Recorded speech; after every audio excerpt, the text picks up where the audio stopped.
بھی دولت مند تھا، ابو جہل بھی دولت مند تھا، فرعون بھی دولت مند تھا، قارون بھی دولت مند تھا، لیکن نہ آج ان کی دولت کا تذکرہ ہے، ان کا تذکرہ ہے تو لعنت کے ساتھ تذکرہ ہے۔ اس کا مطلب ہے خدیجہ الکبریٰ نے ہر دولت مند کو جینے کا سلیقہ سکھا دیا، خدیجہ کی طرح جینا، فرعون کی طرح نہ جینا۔ فرعون بن کے نہ جینا، کسی کا لوٹنا نہیں، کسی کا مارنا نہیں، کسی کی جائیداد کا قبضہ نہیں کرنا۔ خدیجہ الکبریٰ نے کیا کیا؟ بہنیں ہیں یتیم، بھانجیاں، جناب خدیجہ کی 3 بھانجیاں، اس کا انتقال ہو گیا ان بچیوں کے باپ کا بھی اور ماں کا بھی، تو 3 لڑکیوں کو جناب خدیجہ اپنے گھر لے آئی۔ چھوٹی چھوٹی بچیاں تھیں، ماں کی طرح پالا، اور خالی خدیجہ ان کو نہیں لائی بلکہ اس زمانے میں لڑکیوں کو زندہ درگور کرنے کا دستور تھا کہ ایک کچھ قبیلے ایسے تھے جو اپنی بیٹی کو زندہ دفن کرتے تھے۔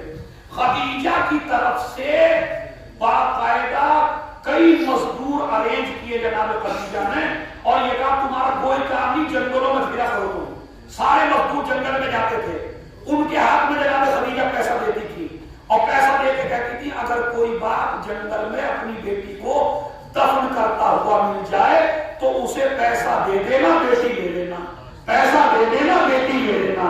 عربوں کو پیسہ ملتا رہا، بیٹی لیتے رہے۔ خیردادی نے ایک ہاسٹل کھولا، اس ہاسٹل میں لڑکیوں کو جمع کیا، وہیں کو ان کو پالا، وہیں پہ تربیت کی۔ اب یہ جو پلی ہوئی بچیاں تھیں یہ رسول کو باپ کہنے لگی، خدیجہ کو ماں کہنے لگی، مسلمان سمجھا یہ بیٹیاں ہیں۔ سبحان اللہ، سبحان اللہ۔ او بھائی یہ بیٹیاں نہیں ہیں، یہ تو جناب خدیجہ نے پرورش کی ہے، پالی ہے ان کو۔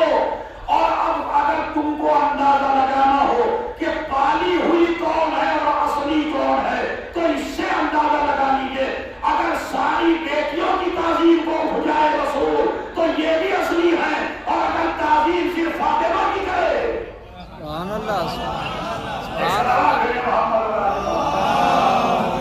صلی علی محمد و آل محمد۔ بھیا کہے کہ دولت گئی، 80,000 اونٹ تھے خدیجہ الکبریٰ، کتنے؟ 80,000، یہ اتنا چھوٹا نہیں جتنا میں کہہ رہا ہوں کہ 80,000، آپ نے بھی کہہ دیا 80,000۔ 80,000 اونٹ کھڑے کرنے کے لیے کتنی جگہ چاہیے بھائی بہادر صاحب؟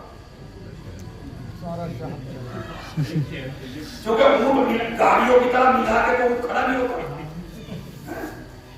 تو اونٹ اگر جب یہ ہر شہر میں خدیجہ کے اونٹ جاتے تھے، ہر شہر میں، کوئی شہر ایسا نہیں تھا، اور پردے میں رہ کے تجارت کر رہی تھی۔ دنیا میں آپ مجھے بڑے بڑے دولت مندوں کا حساب لگا کے دکھا دیجئے، بڑے بڑے دولت مند ملیں گے لیکن اس میں حلال کا بھی ملے گا، حرام کا بھی ملے گا، مگر واہ عظمت خدیجہ، اتنی بڑی دولت اکٹھی کرنے کے بعد بھی ایک بھی پیسہ حرام کا نہ لیا، اور دلیل یہ ہے اگر حرام کا ہوتا تو نہ رسول خرچ کرتے نہ اللہ کہتا ہماری دولت ہے۔ سبحان اللہ، سبحان اللہ۔ سلام ہے محمد صلی علی محمد و آل محمد۔ اب اگر یہ نسم بھائی ہیں ان کے 80,000 گاڑیاں ہو جائیں اور 80,000 گاڑیاں کرائے پہ چلیں، کتنا ہو سکتا ہے؟ خدیجہ کے 80,000 اونٹ تھے، 80,000 اونٹ پہ خزانے لگ کے آتے تھے، تجارت ہوتی تھی بہت بڑی، کئی ہزار غلام تھے، کئی ہزار کنیزیں تھیں، سمجھ رہے ہیں آپ؟ رسول جیسا خاتم النبیین سید المرسلین، رسولوں کا رسول سب سے بڑا نبی، وہ بھی آ کے تجارت کرتا تھا مزدور کی طرح جناب خدیجہ۔ کہتے تھے لو میں قافلہ لے کے جاتا ہوں تمہارا، خدیجہ کا قافلہ لے کے گئے، مگر ہر قافلے سالار کے اوپر دھوپ، اور رسول جہاں چلتے تھے وہاں وہاں بادل چھایا کر سجا۔ سبحان اللہ۔ اور جب مارکیٹ میں پہنچے تو جو دوسرے تاجر آئے تھے انہوں نے مہنگا ریٹ بھیجا، ان کا کسی نے نہیں خریدا، نبی نے بالکل نارمل ریٹ رکھا، نارمل ریٹ میں اتنا بکا اتنا بکا اتنا بکا. خدیجہ کہتی ہیں آج تک تو مجھے اتنا فائدہ کبھی بھی نہ ہوا جتنا اب ہوا.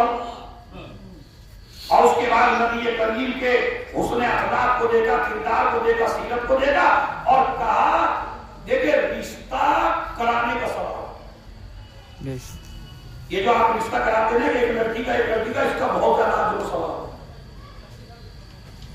اللہ ایک ایک قدم پہ نیکیاں لکھتا اور جو میاں بیوی میں جھگڑا کرانے کا کام کرتے ہیں ان پہ اللہ اور اس کے ملائکہ لعنت کرتے ہیں. تو جناب خدیجہ نے اپنا مساخری بات ہے رشتہ بھیج دیا پیغمبر اکرم سے. حالانکہ پوری دنیا رشتہ بھیج رہی ہے خدیجہ سے، خدیجہ رشتہ بھیج رہی ہے رسول اعظم سے، رسول نے رشتہ نہیں بھیجا. اس لیے کہ ورنہ مسلمان تالیاں ہلا ہلا کے کہتا رسول نے دولت کی وجہ سے خدیجہ سے شادی کر دی. رسول نے اس لیے کہ ایک بیوی سے رسول کی ایک بیوی سے مسلمان کو بڑی محبت ہے، اس کی محبت کی وجہ سے خدیجہ کو مال کے خانے میں ڈال دیتے. خدیجہ نے تو مال کی وجہ سے کیا، خدیجہ نے تو مال کی وجہ سے کیا. رسول نے رشتہ بھجوایا ہی نہیں، خدیجہ نے رشتہ بھجوایا. اور جب کسی نے پوچھا خدیجہ تم نے رشتہ کیوں بھجوایا، کہا اگر رسول رشتہ بھیجے گا تو لوگ کہیں گے دولت کی وجہ سے کیا، لیکن میں رشتہ بھیج کے بتا رہی ہوں رسالت کو میری دولت کی ضرورت نہیں ہے، میری دولت کو رسالت کی ضرورت ہے. میری دولت کو ضرورت ہے رسالت. رشتہ بھیج دیا، شادی ہو گئی. اب سنیے شادی ہوئی تو جس طرح آپ کا مجمع بیٹھا ہے اسی طرح مجمع بیٹھا ہوا کرنا. ان سے جناب خدیجہ نے کہا ورقہ ابن نوفل سے کہ کھڑا ہو کے اعلان کر. دیکھیں بڑا اعلان ہے، خدا کی قسم آپ کے حلق سے بھی داد اتنی نکلے گی کہ نسلوں تک یاد رہے گی بات. کیا کمال کر دیا خدیجہ نے، چپ چاپ نہیں رہی، کھڑی ہو گئی. نہیں کھڑی ہو کے کہنے لگی ان مکے والوں کے بیچ اعلان کرو.